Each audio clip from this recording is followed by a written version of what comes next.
यहाँ पर उपस्थित आदरणीय अध्यक्ष महोदय, माननीय निर्णायक, विशिष्ट अतिथि एवं सभा में उपस्थित सभी साधारण भाइयों को मेरा सादर जय जयकार। आज की इस वर्तमान आध्यात्मिक ज्ञान गोष्ठी में मेरा केंद्र बिंदु है जम्बू द्वीप के आधार से सरोवरों का वर्णन, जिसे हम 4 मुख्य बिंदुओं के माध्यम से समझेंगे। जिसमें पहला मुख्य बिंदु है सरोवरों के नाम एवं कौन सी कुलाचारों पर स्थित है।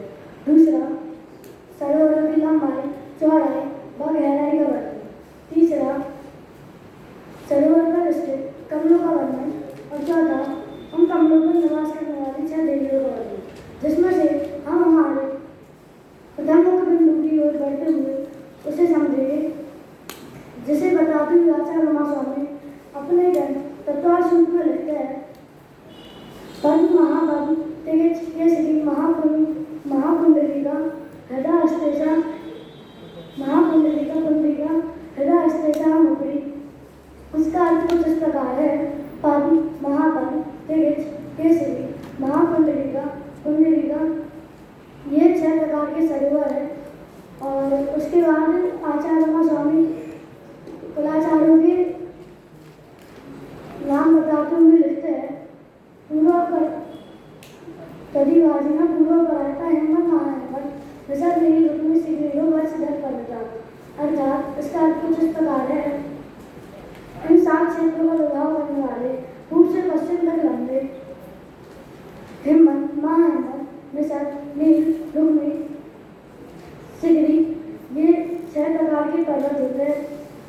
और उसके बाद हमारा दूसरा मुख्य बिंदु है सरोवरों की लंबाई, गहराई, सरोवर की लंबाई, चौड़ाई व गहराई का वर्णन, जिसको बताते हुए आचार्य उमा स्वामी लिखते हैं, प्रथम योजन सहस्त्रामस्त दर्थ विस्कंभो हृदय और 10 योजना अवगाह, जिसका अर्थ कुछ इस प्रकार है, पद्म सरोवर की लंबाई 1000 योजन है, व चौड़ाई 500 योजन है, व गहराई 10 योजन है।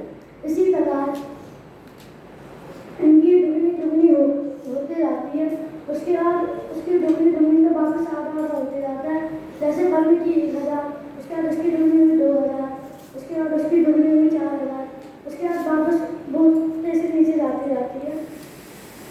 उसके बाद हमारा तीसरा मुख्य बिंदु है कमलों का वर्णन, जिसको बताते हुए आचार्य उमा स्वामी लिखते हैं, तन मध्य योजना पुष्कर, अर्थात सरोवरों के मध्य में एक मुख्य कमल होता है, जिसका विस्तार 1 योजन में होता है। उसके बाद 1 योजन में होता है तथा कमलों के चारों ओर 1 कोस लंबे, 2 कोस मोटे, चांदी में 1011 पत्ते होते हैं और बीच में स्वर्णमय कर्णिका होती है।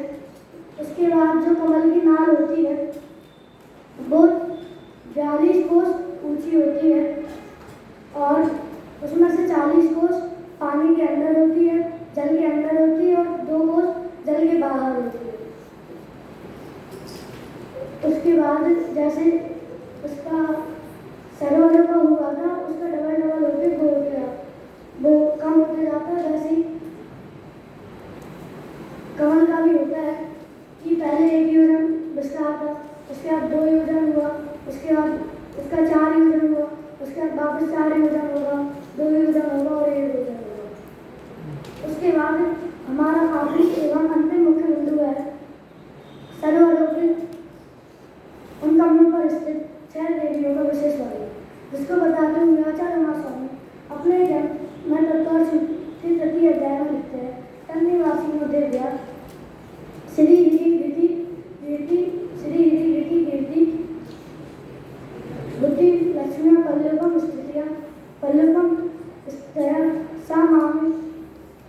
सामान्य पारिसत्कार, अर्थात एक पल्लवम आयु वाली तथा सामान्य पारिसत जाति के देवों के सहित श्री गिरी कीर्ति बुद्धि और लक्ष्मी, यह 6 देवियां होती है जो कि मुख्य कमल पर निवास करती है, जो कि क्रमबद्ध कमल पर निवास करती है। उसके बाद जो उनके परिवार जनक होते हैं, वह उन कमलों के आजू बाजू छोटे कमलों पर जाती है जो कि उनके संबंधी सामान्य और पारिषद जाति के देव रहते हैं।